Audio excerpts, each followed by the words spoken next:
बिस्मिल्लाहिर्रहमानिर्रहीम। अस्सलाम वालेकुम रहमतुल्लाह। डेयर ट्रेडर्स, ये आपके सामने गोल्ड का चार्ट ओपन है और टाइम फ्रेम है H4।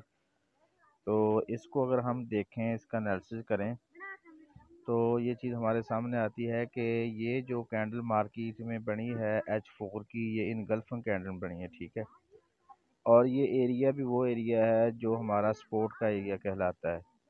तो इस वजह से ये जो जोन मैंने ड्रा किया है, ये सेल का जोन है।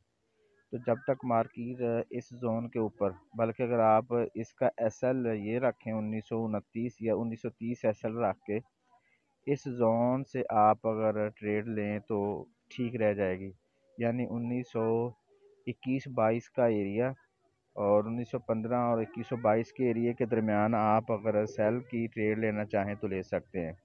और इसका टीपी आप रखेंगे, जो नेक्स्ट इसकी बनती है सपोर्ट इसकी, ये वाली सपोर्ट इसकी बनेगी।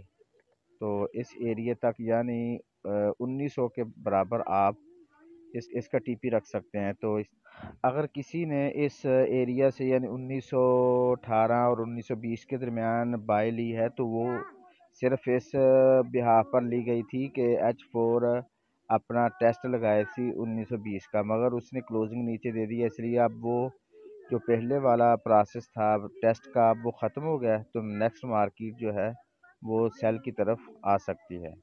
अगर किसी ने लगाई है तो वो एग्ज़िट कर सकता है इक्वल या थोड़े से लॉस के साथ एग्ज़िट कर ले। मज़ीद हमारी सर्विसेज के लिए व्हाट्सएप ग्रुप का लिंक मौजूद है, आप डिस्क्रिप्शन में जाकर ज्वाइन कर सकते हैं। अल्लाह हाफिज़।